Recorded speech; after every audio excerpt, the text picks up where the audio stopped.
เทรานุเถระเจ้าคณะพระสังฆาธิการภิกขุสงฆ์สามเณรจุตนจุองค์โดยความเคารพขอเจริญสุขเจริญปอน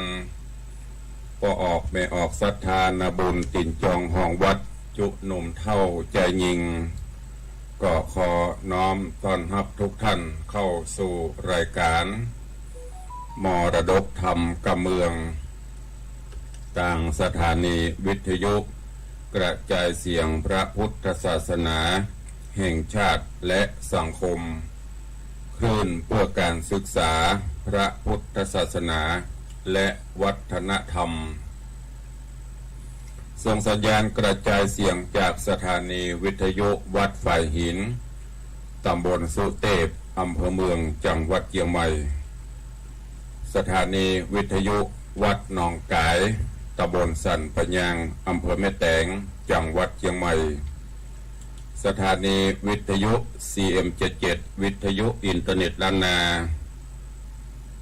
สถานีวิทยุพระพุทธศาสนา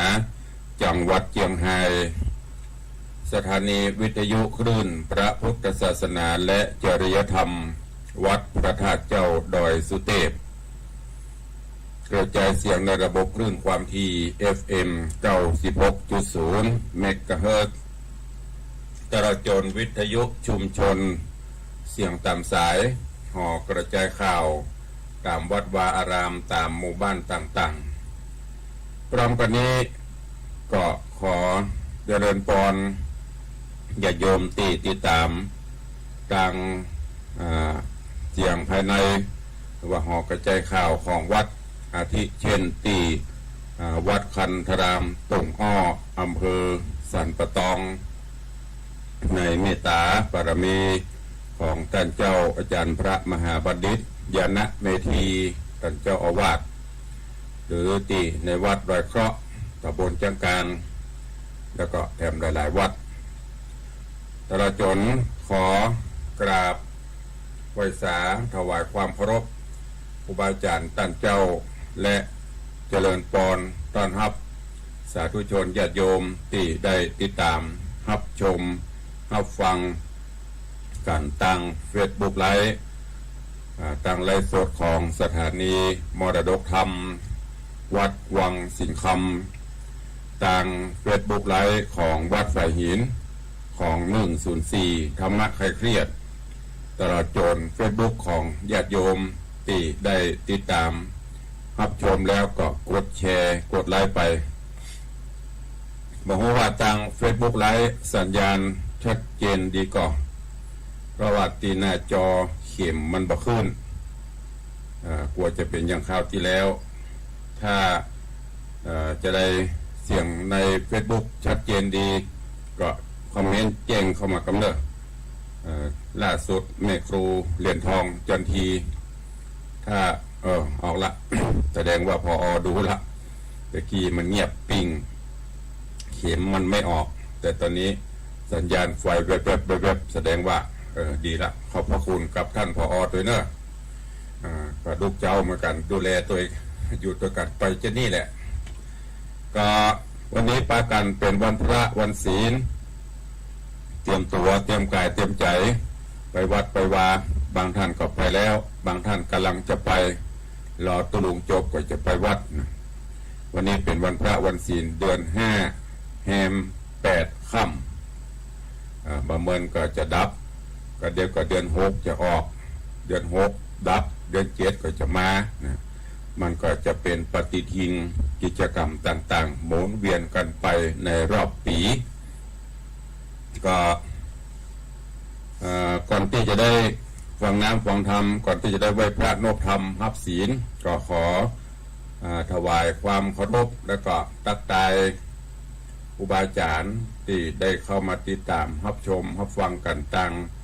หน้าจอเฟซบุ๊กไลฟ์ก่อนเนาะจะเลินปอนโยมแม่ละอองแก้วชุ่มใจไหว้สาเจ้าเจริญปอนเนอะเจริญปอนปินันจรันปิยาจันกราบไหว้สาตุลุงสาธุเจริญปอนเจริญปอนโยมเพชรฟังจากประเทศอังกฤษ เสียงตุ้งไปไกลนะข้ามทวีปไปอังกฤษกูนะ ยมเพชรฟังอยู่ตั้งปูนกี่โมงละลูกละกากะว่านอนฟังหัวเด้อเจริญพรคุณโยมสลินทิพย์บุญเลิศกำลังรับชมรับฟังกันอยู่ แล้วก็มีเจริญพรคุณโยม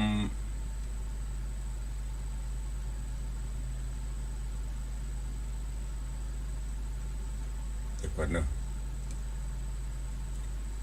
เจริญพรคุณโยมจรัญสุทธา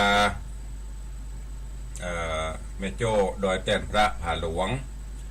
น้อมกราบถวายการต้อนรับหลวงพ่อธรรมประโคสถิตเจติยรักษ์หลวงพ่อเจ้าคณะตำบลแม่แฝกเจ้าอาวาสวัดเจดีย์แม่ครัวคุณโยมทองคำทิบงคำคุณโยมชนจันทร์ซอนคำแล้วก็มีเจริญพรโยมแม่สุปรณีรูมาเจริญพรยายเพลินเพื่อนเกษตรเจริญพรโยมฉันฉายแปลงหลวงแล้วก็มีโยมแก้วรอดสการเจริญพรแม่ครูเหรียญทองจันทีปิดท้ายโดยตอนนี้โยมลักษณะเกตดีกำลังเข้ามาชมกันก็อนุโมทนาแล้วนอกจากนั้นก็ยังมีโยมสลินทิพย์บุญเลิศ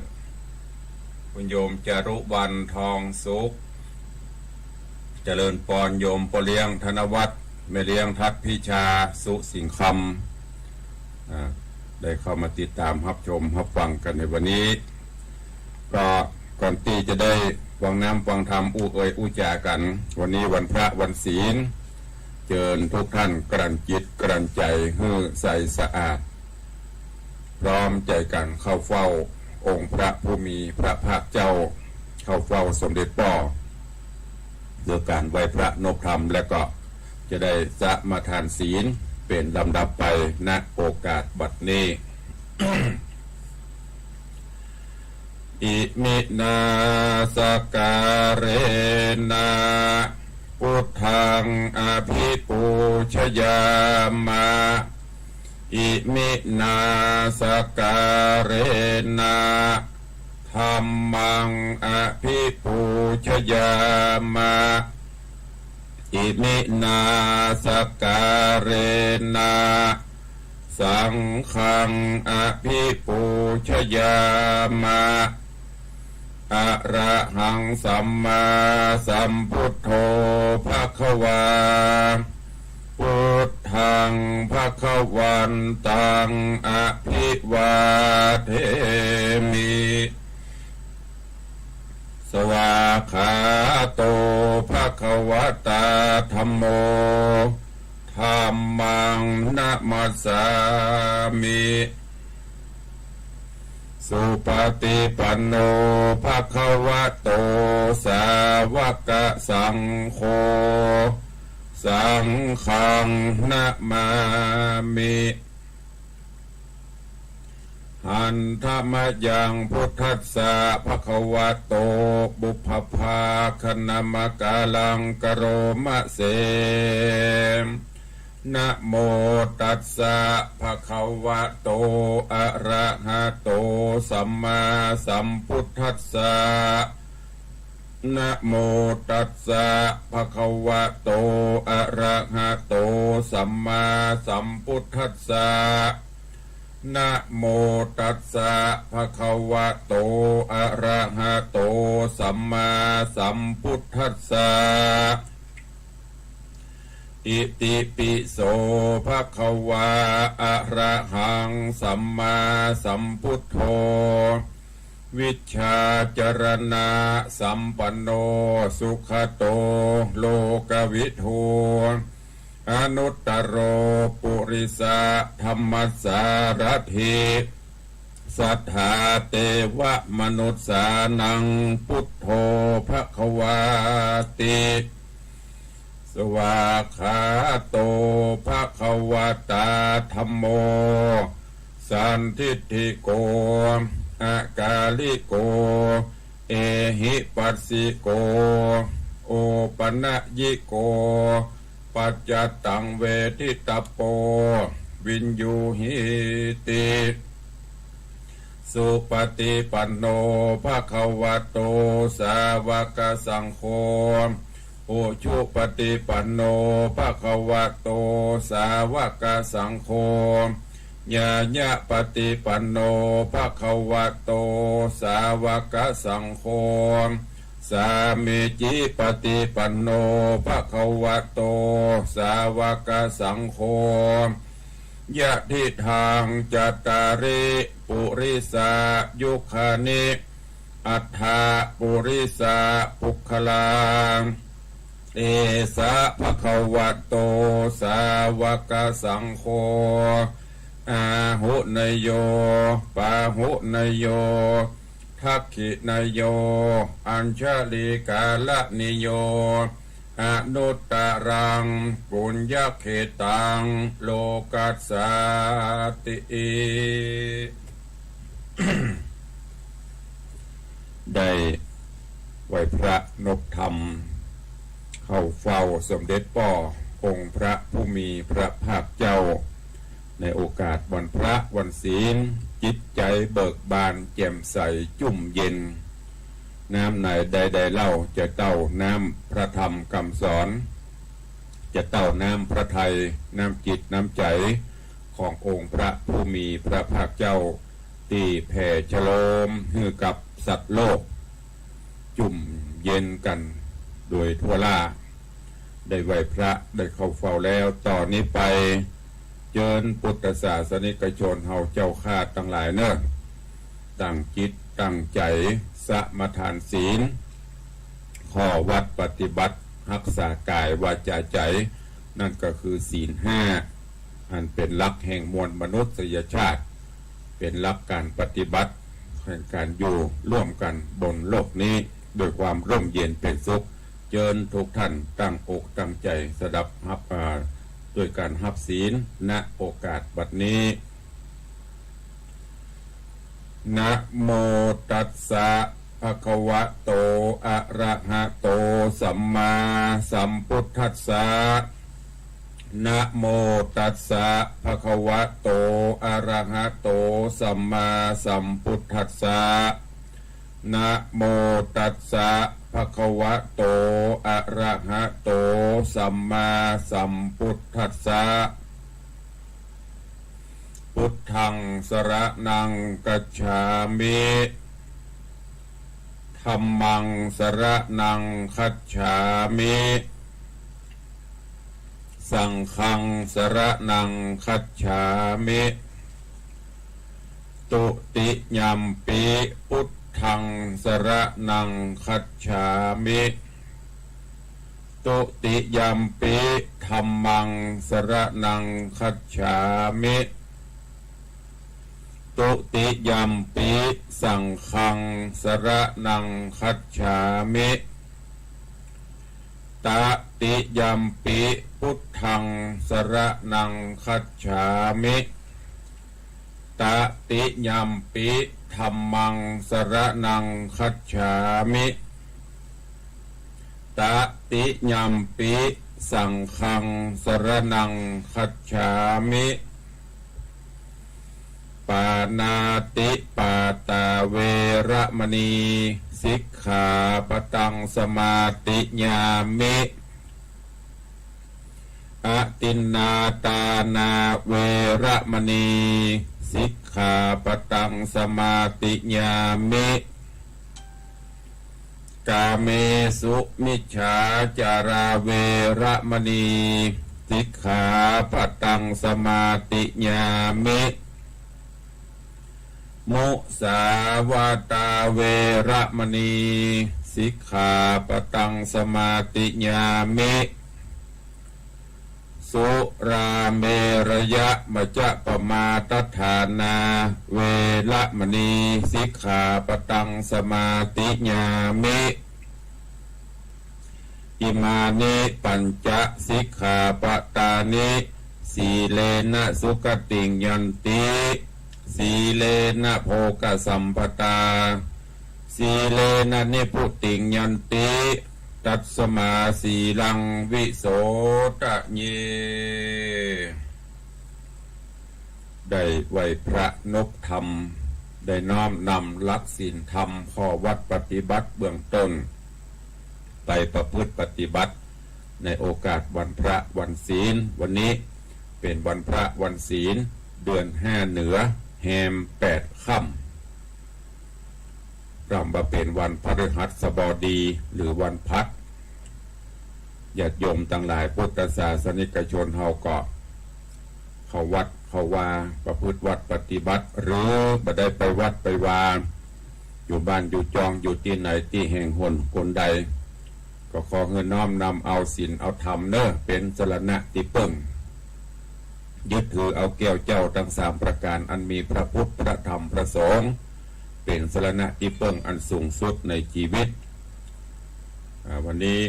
ตุลุงก็ได้ประชาสัมพันธ์รณรงค์เชิญชวนญาติโยมศรัทธาเฮามาตลอดทุกวันพระทุกวันศีลร่วมกันพร้อมใจกันนุ่งขาวห่มขาวชำระจิตใจชำระกายวาจาใจสะอาดบริสุทธิ์ถึงแม้มันจะบ่ได้เต็มร้อยเราก็ค่อยๆปฏิบัติกันไปมันก็จะสามารถบรรลุทะลุเป้าหมายได้ตราบใดที่เราบรรลงมือทำเราบรรลงมือปฏิบัติมันก็บ่ถึงหนทางดังนั้นฝากไว้เชิญชวนสาธุชนพุทธบริษัททุกหมู่เหล่านะทุกวันพระทุกวันศีลร่วมกันแต่งกายด้วยชุดขาวนุ่งขาวห่มขาวบอกว่าจะอยู่บ้านอยู่จองบอกว่าจะไปการไปงานใดๆก็ฝากไว้ด้วยอย่างแม่หมออำพันธ์เขานี่ก็เหมือนกันถ้าแต่งวันพระวันศีลลองเปลี่ยนจากเครื่องแบบหมอมาเปลี่ยนเครื่องแบบตุเจ้าเครื่องแบบเจ้าพุทธเพราะว่าหมอมันก็นุ่งขาวใส่ชุดขาวอยู่ละเปลี่ยนมาใส่ชุดขาวแล้วก็หมู่ที่คนไข้มาก็จะแปลกเขาก็ได้เป็นการเผยแพร่อธิบายไปตัวเนาะแม่หมอเนาะแต่เราโจมพี่อายุทนาจังซอนี่เวลาไปซอหั่นซอนี่ซอที่ไหนลองเอาไปปฏิบัตินะยิ่งเขาเป็นศิลปินนี่ซ้ำยิ่งเวลาเขาไปนั่งตามถามซอถ้าไปตรงวันพระวันศีลเขาไปใส่ชุดสีชุดฉาดอย่างละนุ่งขาวใส่ชุดขาว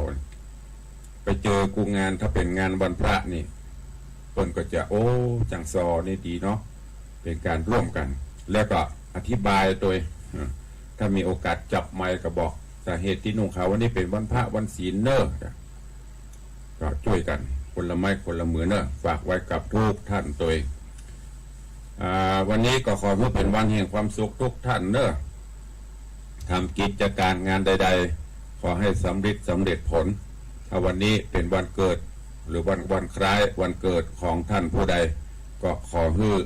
ทุกท่านมีความสุขบุญบารมีเกี่ยวเจ้าปกห่มอยู่ดีมีสุขเหมือนกันทุกท่านทุกคนตัว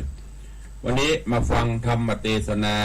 พุทธอนาคตปัญหาก็คือปัญหาต่างๆที่เขาเกิดเขาหันกันปัจจุบันเนี้ยเพิ่นมีพุทธทำนายมาก่อนละอันยังจะเกิดขึ้นในอนาคตการเพิ่นก็ได้พุทธเจ้าได้ทำนายตายตักไว้วันนี้ก็จะได้นำมาเทศนาให้กับสาธุชนญาติโยมทั้งหลายเฮารับฟังเชิญทุกท่านกลั่นจิตกลั่นใจให้ใสสะอาดสดับรับฟังพระธรรมเทศนาพื้นเมืองเหนือเรื่องพุทธอนาคตปัญหาผูกที่1ตอนที่1ณโอกาสบัดนี้ นะโมตัสสะภะคะวะโตอะระหะโตสัมมาสัมพุทธัสสะ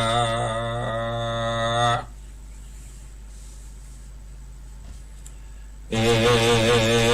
กัสสะมิงกิราสัมมะเยภะคะวะปาจริยาปะปะเตวิหารติอนาทเนสโก นาปังเตโมวิติตวาเตสังปุญญังปุชิตวาเตวะโลเกกะโตโอกาสลิตวาภาควันตังอภิวาเตตวาปุชิติสัทธโวดุราสัพปุริสะตังลายตั้งยิงและใจม้วนหมู่อันอยู่ลายลามมีใจงามชื่นจ้อยต่างไฟหอยเจยบานได้หือตานเข้านามวัตถุพร่ำปัจจัยสินดวงใส58ได้โกดแขวกับตัวบ่เมามัวประมาทตันนิบาตทาฟังธรรมจุงดาจำฟังที่เอาเป็นที่สอนใจเขาจักไข่บอกเราหือหูเก้าขี่เหยื่อเถิงการนาโลกไตหือหูเจงถ้วยตามรายสัทธาตังลามวลโมจงพรำโหดาฟังบัดนิเดเตอเอกัสเมงกิระสามาเยยังมีสมัญญาการละคาบหนึ่งใสพระติไวสัพปัญโยโลกวิตูหูแจงต้นเป็นเก้าแห่งศาสนาจำวัดศาสตร์ยังอยู่ดอยแก้วกูใหญ่กว้างมีชื่ออ่างว่าป่าจริญะปัปปตาเมื่อตลัดพญาหูรอดได้สาววาสาจอดเป็นไม้พิคุลาหนุ่มท้าเอาฟังพระเป็นเจ้าเทศนาดังปกติมาแต่ก่อนบอกเฮือผ่อนให้ดียะทาและมีเมื่อใดดังอันตะตาในกาละยำนานโตนเต้าไทยเมืองโบนเกออินตาหาโตนเจ้าฟ้ากินแหล่งลาสองสะวันฟังพระสอนปันเก่าจีได้หูทีตามรายพญาภายจบจอดหูแจงรอดหันใสยังมีใจติดของอยู่จองลายลามจริงนมัสการธรรมพระปิ่นเกลาว่าพันเตข้าแด่พระพุทธเจ้าตนบุญมากข้าดีหากสังกาว่ามนุษย์สามวลหมู่เทวดาอยู่เมืองบนใจเป็นกุศลบ่อน้อยตั้งไฟห้อยเจยบานได้หืดตานบอกขาดศีลสะอาดรักษามีเมตตาเพื่อแผ่สร้างไว้แต่ต่างดีอานิสงส์มีมากกว่างบ่อาจอังกนะนาอนาคตะมีมาไปนาเจ้าโลกลาโลกาเทวดาหลายแหล่ใจเพื่อแผ่อวยตานสินเจียงคัน85ปอดตำจ้ารักษาอานิสงส์นั้นนาไฟห้อยมีมากน้อยสันใดทัดนั่นไปแถมเราศาสนาเจ้าที่ไว้จักตั้งไว้กี่ปีจักรุ่งเรืองเดงหลายหลากหรือว่าหายมากเหลือหลายคนยิ่งใจใหญ่น้อยจับไฟห้อยต่างบุญหรือใจหนุ่มต่างบาปอันกระยาบมัวดำขอพระองค์คำยศโยดได้ผายโปรดกล่าวเทศนาจับนำมากล่าวจี้ได้หูทีตามแนวเดชเตออัฏฐโคพระเก่าวาดในกาละนอนใส่พระที่ไว้ตนงาม การปัญญาอินตาถามดังอันพระเจียงจันสัพปัญโยมีโมโตหลายแหล่จริงภายแผ่เทศนา ว่าคุตะเทโรกานาญาเกปัญจวัสสะสหัสโสนิสาสนังนามัสสันติดังนี้เป็นเก้าวัดโดโหโอราอินตาตั้นเจ้าเมืองบนอยู่เวใจยนภาษาเป็นเต้าราชเทวดาเมื่อเล่าลา เมื่อเราลามวยมั่งจากเมืองกวางส่งสารเข้าสู่นิพพานแล้วใส่จับตั้งไว้ศาสนา5 ปันวาสาเป็นเขตบ่เหือเศษยามวันเมื่อเฮาดับขันไปใหม่ๆคนน้อยใหญ่ยิ่งใจมีใจใหม่ตั้งบุญเอาสินูนเตื่อมตุมบ่ตกลุมถอยโหนบ่ตกลุ่มถอยโหนการกุศลมากกว้างบ่ฮือห่างกับตัวจุผู้กลัวตั้งบาปอันกระยาบมัวดำใจเป็นธรรมสะอาดบอดใดขาดคนใดทัดนั่นไปนาคนดูฟ้าโลกาตังละสาพระมาดบอกเกิดขวาดตั้งธรรมกะตามกรรมจะถอยคนใหญ่น้อยหันกันเข้าจักฟันลาบซาได้ความนามอดละนาโตเครื่องกาบ่เหือดห้อนไม่เดือดมองผ่าน3 ล้านบอดได้เดือดห้อนควายปัทวีโยมคอนเดบมวนบูบ่อาจอยู่เล่งหันก็ปากันลีซ่อนอยู่ตามบ่อนแดนไกลตามดงไพรเถื่อนท่ออ่อน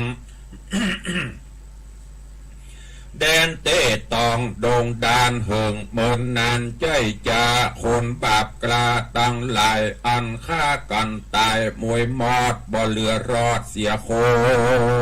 นการโกละโหนเดือดไม่ดับเสียงควายเย็นวอยคนไปจูดดอยตามป่าก็ป่ากันกว่าคืนลาง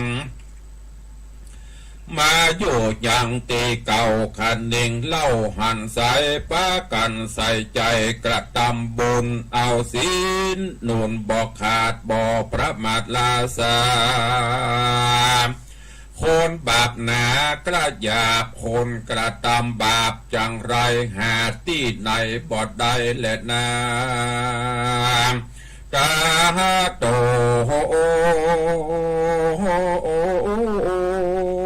พลังลำดับนั้นไปนาคนโลกลายิ่งใจมีดวงหลายมวลหมู่บอดตั้งอยู่ตามธรรมมีใจดำกระยาบกระทำบาปทารุณคนใจบุญมีน้อยคนใจถอยมีหลายคนยิ่งใจหลายแหล่บ่หูจักพ่อบ่หูจักแม่เผ่าปันวงศาตั้งญาติกาพี่น้องอยู่ร่วมห้องเดียวกันจากสนุกนานสมสู่เป็นดังหมูดังหมาหมู่มาในนาคนนาหน่อยใหญ่บ่มักไฟการบุญใจทะลุน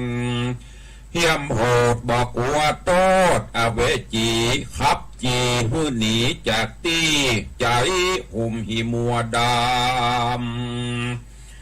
บ่หูคบยำนบนอบน้อมบ่หูก้มก้อมวันตากาละนั่นนามาไข่ภิกขุน้อยใหญ่หลายลา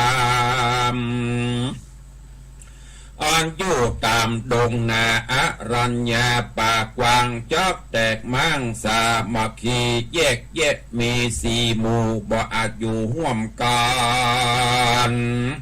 จมไผ่มันนั้นโสดต่างโอ้อวดลวกหูจะอวดอู้กำสอนเอวเดินจอนไปไขว้ตามเมืองน้อยใหญ่นิคมคามคนหลายล้ำหนุ่มเท่ากันอุปถากเจ้าหมู่ใดก็มีใจลิงลูกว่าเจ้าหมู่นั้นดีเกิดกรรมติเตียนมีบ่ขาดป่าฮือไม่มาดมองผ่านคนจับต่างเข้าน้ำบัตถุพรำปัดใจพื้นครัวใบแผ่นผ้าตั้งเครื่องงาอลังการเข้าหื้อตานหลายแหล่ตานหื้อแล้วแต่ว่าเสียดายอานิส่งหลายผ่าเสดก็บ่หอนจะเกิดสันได้ทาดนั่นไปนาล่ำปัน500 ปีคนบุญมีม้วนหมู่จักได้อยู่เจอบ้านโจรใจงานไม่มาดบ่มาปาดราวีเข้าของมีน้อยใหญ่ละไว้ไขว้ถมทองมีตามกองข้างขอกตามเขตนอกเด่นนาตั้งหมู่หมาเป็ดไก่สัตว์น้อยใหญ่หัวควายเข้าของลายละไว้ตามป่าไม้ตรงรีไผ่บอกวิลับย่องบ่หูจองจักหายคนยิงใจใหญ่น้อยใจไฟหอยต่างทำบ่ใจดำบาปสาวข้าสัตว์มากเต่ามากินเต้ามีศีลสะอาดบดใดขาดคนใดทัดนั่นไปแถมเราจักมีเจ้าตนบุญมีใจโนนอย่างเชื่อใจไฟเอื้อศรัทธายังศาสนามากกว้างมาก่อสร้างสารูปไว้เป็นที่น้อมไว้อินพรหมพญาโยมม้วนหมู่เทวดาอยู่บนฟ้าสัตว์โลกลาต่างหลายคนยิ่งใจหนุ่มเท่าตลับต่อเต้า5,000 ปีการบวระมวลดีพร้อมไข่มีใจไฟเจยบานสั่งวิหารที่อยู่ไกลแก้วกูนิคมคำใกล้บ้านคนหลายลามมาอาเต้านำเอาสารูปเจ้าตั้งไว้คนน้อยใหญ่เล็งหานก็ปากันกลมเกลาไว้สารูปเจ้าบอกขาดสายที่นันภิกขุตั้งหลายมวลหมู่ปกติอยู่อรัญญาจอมวัดสาในป่ากันกว่ากันว่ากว่ามาเมืองหันสารูปเรืององค์อาจมีคนบอกขาดปูจาก็จวนกันมาอยู่ไกลนบน้อมไปสารูปเจ้าบ่ปอกเต่าคืนสู่ในที่อยู่ดงดำปฏิบัติธรรมบอกขาดอยู่เพียวกวาดวิหารที่นานคนจักตานเข้าน้ำวัดถูพร่ำนาภิกขุสังขารหนุ่มเทาอยู่ป่าเศร้าดงตันต่างเล็งหานและหูปากันมาสู่ในเมืองดูรุ่งเรืองใจจาอารามป่าต่างหลายก็กับกายมวยมั่งเป็นอารามห้างบ่อนอนับอ่านร้อยถึงปันและนาตาโต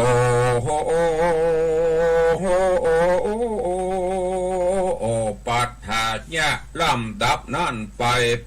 นะบ่อเนิ่นจะดีลีศาสนาใด2,000 ปี400 คนใหญ่น้อยนานาบ่มีศรัทธายังจัวบ่ไฟเอื้อจวยบานเขาจักเอาตานบังนาเพื่อจักกะเอาของโลภไล่ปองเงินคำปาปะกรรมมืดบอดบ่แจงรอดหันสายท พาดนั่นไปแถมเล่าคนหนุ่มเทายิ่งใจตันหาลายเหลือแหล่โมหะแผ่บังอำกะตำกำกระยาบอันเป็นบาปหึกนาใจปัดลาจะถอยบ่หูถอยกองดีศีลธรรมมีนั่นใส่เข่าหูไว้ปางเป่ากำปากเล่าหูทามแต่ว่าใจดำเหมือนมินหมอตันหาป้อถมนาจุมบงสาปีน้องจักได้ข้องใจกันเขาจับฟันข้ามคาหือความนาเป็นผีผัวเมียมีมวลหมู่บ่ตั้งอยู่ตามธรรมผัวใจดำจะถอยบุกตีต่อยยังมีเข้าของเปียโลสู่จุเข้าของเปียสู่จุเขาเมียจักสู้ใจอื่นสนุกชื่นมายายิ่งมีบุตรตาดนันเล่าใจบาปเศร้าทารนลูกของตนในไส้บ่เว้นไว้ฆ่าตายคนตั้งหลายฝูงนี้คนตั้งหลายฝูงนี้กันตายจากนี้เมืองคนเตียงเอาตนมกไม่ที่ลุ่มตายเวจีเป็นตุกขี่ไม่เดือดบ่หืออยู่บ่เหือดคืนวันก็มีหันและนาเนติตังขีญาสังวันนาวิเศษจากห้องเหตุธรรมเทศนาพุทธอนาคตะปัญหาผูกที่หนึ่งตอนที่หนึ่งก็บังโกมสมเรศเดชวันนี้ก็ได้นำเอาธรรมเทศนาเกี่ยวกับพุทธอนาคตะปัญหาต่างๆที่จะเกิดขึ้นหลังจากที่พระพุทธศาสนาเฮาได้ตั้งมั่นมาโดยองค์พระผู้มีพระภาคเจ้าหลังจากที่พระองค์ได้เสด็จดับขันธปรินิพพานไปพระองค์ก็ได้ทรงตั้งพระธรรมคำสอนแทนเป็นตัวแทนศาสนาเฮามาแล้วก็ศาสนาก็เป็นที่ไหวที่สาของศรัทธานาบุญทั้งหลายจนกระทั่งลมลุกคุกคานถ้าเป็นภาษาบ้านเฮานะหลังจากที่พุทธเจ้าดับขันไปก็มีพุทธธรรมนายเพิ่นก็ตายอนาคตหรือว่าอนาคตะปัญหาต่างๆที่จะเกิดขึ้นหลังจากที่พระองค์ท่านเข้าสู่นิพพานไปแล้วดังที่เฮาเจ้าข้าทั้งหลายได้หูได้หันได้ทราบปัจจุบันนี้มันก็เริ่มที่จะเกิดขึ้นเพราะปัจจุบันนี้พระพุทธศาสนาดำเนินมาได้ 2,565 ปีเข้ามาในละจะหันเหตุการณ์ต่างๆที่จะเกิดขึ้นอันนี้ก็เพิ่นก็ได้ตรายได้ตำนายไว้ว่ามันจะมีเหตุการณ์เช่นนี้เกิดขึ้นบางปีบาง500 ปีนั่นเป็นจะอั้นแถม500 ปีต่อมาเป็นจะได้เนี่ยคนจะบ่มีศีลบ่มีธรรมคนจะบ่เข้าวัดเข้าวาเหมือนดั่งปัจจุบันเนี่ยแล้วก็ไปกล่าวว่าศีลธรรมเสื่อมความจริงแล้วศีลธรรมบ่ได้เสื่อมเน้อญาติโยมศรัทธานาบุญทั้งหลาย 2,560 กว่าปีในอดีตย้อนไปเป็นจะได้รับธรรมคำสอนของพระพุทธเจ้าก็เป็นเช่นนั้นแล้วก็จะยืนยัดต่อไปจะถึง5 บรรพวสาแต่ว่าเฮาตั้นทั้งหลายมนุษย์เฮานี่แหละปากันไปปีนคำสั่งคำสอนไปหรือว่าไปทะลิอย่างต่างๆขึ้นมาปฏิบัติตามก็จะมีเหตุการณ์อย่างต่างๆที่เกิดขึ้นเนี่ยถ้าเฮาน้อมนำมาปฏิบัติแต่แล้วเราก็จะมีความสุขกายสุขใจกันเดี๋ยววันต่อไปตุลุงจะเอามาอธิบายทำกันเนาะอันนี้สรุปย่อๆเพราะว่าเวลาเรามีน้อยเดี๋ยววันต่อไปจะได้สรุปไป เอาตอนนี้ไปสรุปในตอนหน้าในผูกหน้าแล้วก็จะได้เตะต่อกันไปเนอะวันนี้เวลามีน้อยก็เดี๋ยวจะบัดตันได้อู้ได้จากันเวลาก็จะหมดลงให้เหมาะมาเปิดโอกาสให้อู้เนอะก็จะง่อมจะเหงาเพราะนั้นก็ได้รายการเขาจะได้อู้ได้เอ่ยกันพอควรแก่เวลาเป็นกำลังใจซึ่งกันและกันโยมว่าวันนี้ตุลุงมามาดใหม่วันนี้อย่างเท่าก็เป็นตัวอุ้ยแล้วหรอตัวเท่าล่ะวันนี้ใส่แว่นก็พอดีโดยอยู่หน้าจอคอมถึงวันเนี่ยเพื่อประโยชน์สุขของญาติโยมศรัทธาแต่ก็มีปัญหากับตัวเก่านั่นก็คือสุขภาพเนี่ยสายตาเพ่งหน้าจอเพ่งหน้าคอมถึงวันก็เป็นอันตรายเหมือนกันพอไก่พอกาก็เริ่มจะมัวฟังต้องไปตัดแว่นแต่ว่าในเพิ่นเอามาส่งเวลาเขาอ่านทำตัวมันน้อยแล้วไฟมันก็แห้งมันก็ต้องเพ่งใจสายตาเพ่งเกเข้าวันหนึ่งเป็น20 นาที30 นาทีตัวหนังสือนิ้วขยี้ยุยี่พ่อแสบหูแสบตาก็ไปตัดแว่นตาแต่ว่าในเพิ่นเอามาส่งเป็นแว่น2 เลนที่ใส่นี่นะประเด็นนี้ใช้2 อันกันเนอะ2 แว่นอันหนึ่งใจพอตั้งไก่ถ้าไปหันไปนี่แต่เวลาอ่านหนังสือก็ต้องใส่แฮมอันเป็น2 เลนหมดไป4,000 กว่าบาทเกือบ5,000แต่ว่านี่เพิ่นเอามาส่งวันนี้ก็เลยลองพอใจได้ดีหน่อยพอจะวันนี้อย่างพอเท่ามันนะเกก็เท่าเลยเตอะเลข6ไปจะขึ้นนี่แล้วเนาะ ก็ก่อนที่จะได้อุจาตักตายก็มีข่าวฝากประชาสัมพันธ์มาวันนี้วันพฤหัสเนาะวันพฤหัสที่24วันศุกร์ที่25วันเสาร์ที่26วันติดที่27เนอะวันติดที่27เจิญร่วมงานประชุมเพลิงศพหลวงปู่ครูบาอินถาปัญญาวชิโรอายุ90 ป่ายละ91กะถ้าจำบ่ผิดนะวันนั้นไปเตศผมบริเขียนอายุเพื่อจะประชุมเพลิงคำว่าประชุมเพลิงกับพระราชทานเปรียบกับเผาอย่างเดียวกันนะ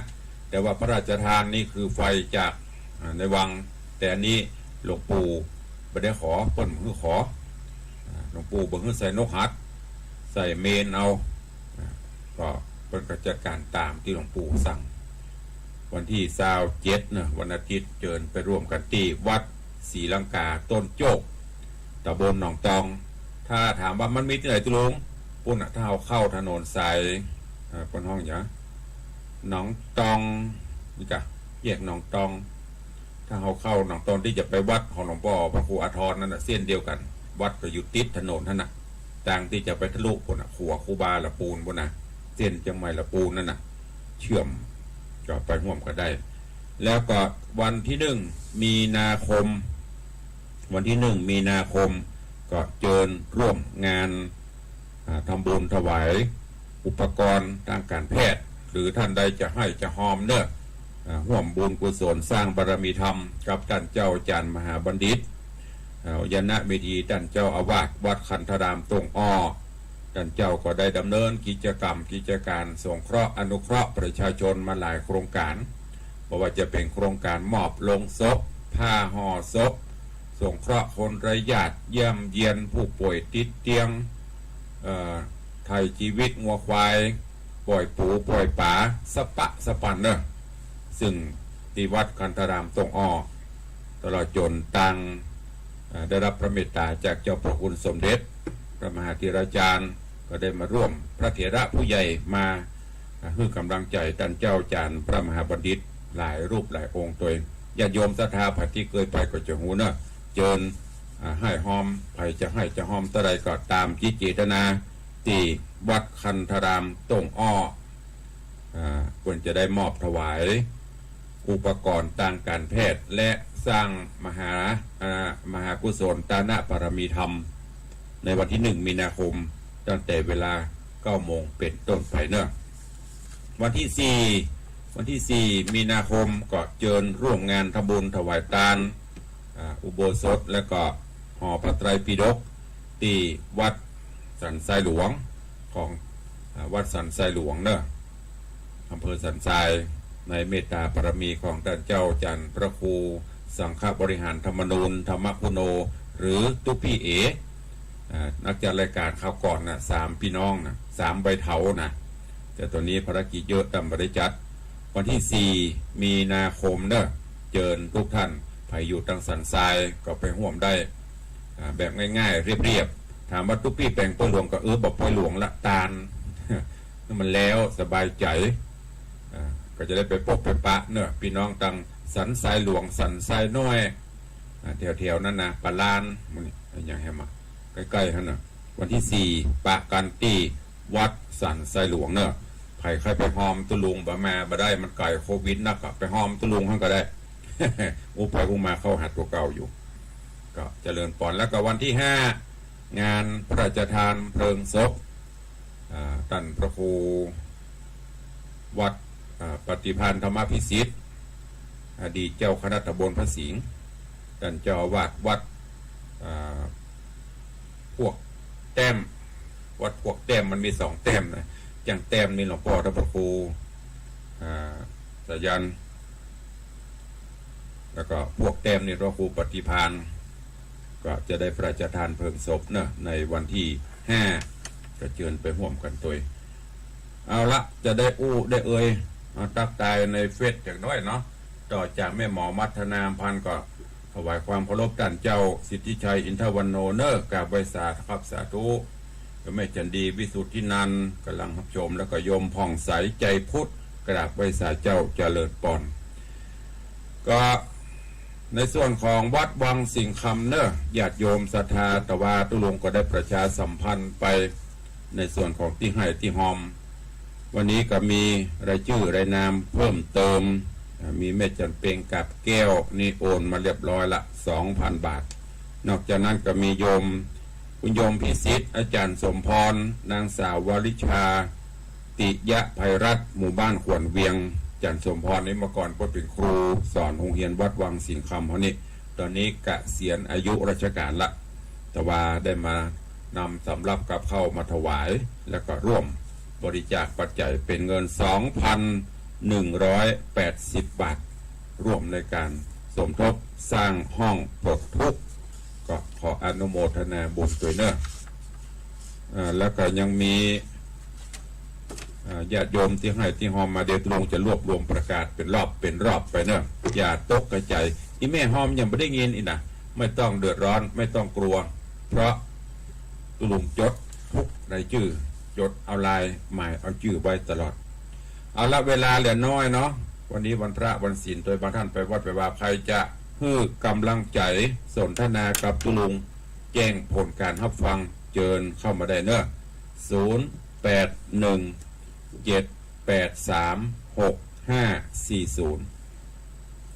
ทางรายการขอแสดงความมุทิตาจิตยินดี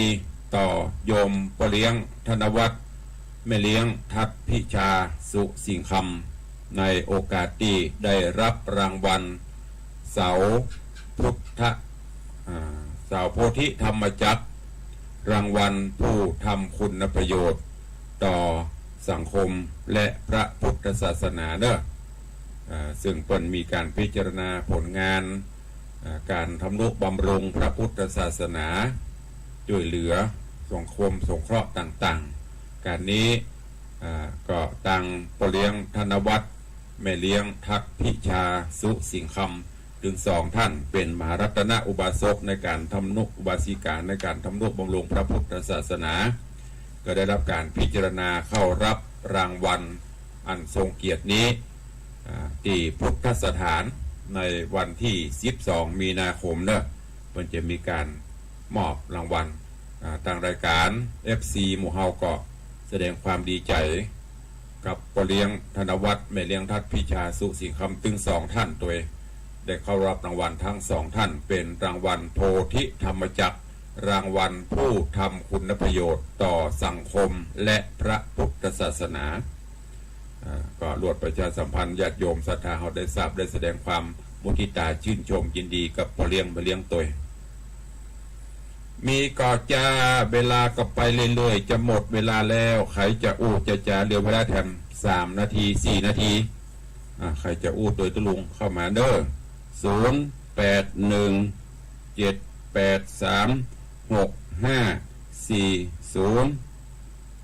0817836540ใครจะอู้จะจ๋ากับตุลุงเข้ามาเจริญปอนโยมปอเลี้ยง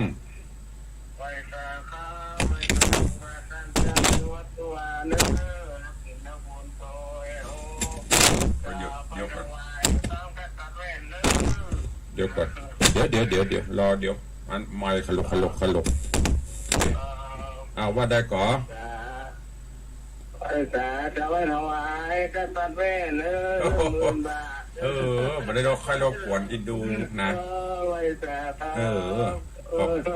ดีดุกเนื้อแกเจ้าประกาศว่าฝ่ายเราปูเลยเนื้อสาธุอนุโมทนาขอบคุณหลายๆเน้อจะเลิศพรกับพ่อเลี้ยงสาธุก็ขอบคุณอนุโมทนากับพ่อเลี้ยงเพื่อจะปนประวารณาถวายกระเวนตาตุลุงเสี่ยงไป4-5 ปันพ่อเลี้ยงจะถวาย 10,000 บาทสาธุอนุโมทนาขอบคุณด้วยเนอะบุญใดกุศลใดที่ได้กระทำปั๊มเป่งสร้างมาก็ขออนุโมทนาขอบคุณด้วยโยมแม่จันดีจะห่วมตัวแห่หมื่นกะจะเลิญปอนว่าฮัลโหลมาประสานไม่รับลืมตื่นนอนรับลืมตื่นนะหมอจะเป็นเย็นตื่นแล้วยังตื่นเมื่อไรตื่นแล้วก็ตอนกดนี่เลยตื่นแล้วแต่บรรลุแต่นอนอยู่นอนอยู่จะไปกาดแล้วเนี่ยสาธุอนุโมทนาบุญทักษาเนอะนมัสการสาธุอีแม่รับลืมตื่นมันต้องมีหรอรับม่วนนะเป็นบางวันอย่างตุ้เจ้าตุ้ลุงกับกันแต่สะดุ้งตื่น6 โมงป่าวันไหนที่เราทำงานเหนื่อยแล้วกับเมื่อคืนไปเตะนี่นะอันนั้นน่ะมันจะไปรับไก่แจงแล้วปนเขาว่าไวทองเนาะมันรับยิบรับยอบนะเป็นขุดเนี่ยจำได้เมื่อก่อนพี่ตายอีแม่มีไปบ้านอีแม่จังบอกมันนอนบักให้รับตุ้เจ้าเฮ้ยเป็นขุดเนี่ยตัวเก่านะบอกนะเปิ่นก็ยังบรรลับติ๊กยังบรรลับตดนั่นอีหรอเอาก็ว่าก็มันบรรลับตัวก็บรรลับกับพุทโธกับแม่ประเดี๋ยวได้ตัวเก่าพุทก็ได้โธก็ได้มันบรรลับปิ้นไปกับปิ้นมาจนได้นั่งสมาธิเต้จะมันเหงาโกกจนจะได้รับดีมันจะไปรับไกลแจ้งนะบนห้องว่าอายุหมาละ50-60เนี่ยอายุหมาอย่างที่ตัวเจ้าเคยเล่าให้ฟังน่ะเพิ่นขออายุเป็นปีเพิ่นเอาอายุหมาคือเอาไปอายุ60เพิ่นห้องอย่างก็อายุ30-40-50อายุควายอายุหมาที่เคยเล่าให้ฟังนะมันบรรลับกับประลับใกล้แจ้งแล้วก็เป็นเอาละเป็นจุดๆเหนื่อยๆลูกมากับอาบน้ำอาบท่าเด้อลองปฏิบัติทุกเช้าอาบน้ำมันจะได้สดชื่นแจ่มใสกินกาแฟไม่ก็กินบะกินก็เป็นอย่างกินน้ำฮ้อนอันนี้เป็นเรื่องของสุขภาพนะเอาแล้วเนาะวันนี้มี2 ท่านมีพ่อเลี้ยงธนวัฒน์สุสินคำกับโยมแม่จันดีบิสุทธินัน2 คน2 กำลังใจอันล้นฟ้าโผล่เข้ามานอกนั้นดับปิ้งก็ไม่เป็นไรวันนี้หมดเวลาหมดขอนำรายการจากทุกท่านไปก่อนปะกันใหม่วันต่อไปอยู่ดีมีสุขเหมือนกันจุผู้จุคนจุตนจุองค์บัดต้องตะเล็ดบัดต้องตะลอดอย่างละเวลาหมดละก็อนุญาตปิดไม่สามารถที่จะรับได้ถ้าฮัลโหลกันต่อไปไม่ต้องเอามาแล้วหมดเวลาก็โทรกระโทรเวลาหมดโทรพอเวลากะ7 โมงละไปได้ละจะไปแล้วอยู่ดีมีสุขเหมือนกันจุตนจุองค์จุผู้จุคนเนอะจะ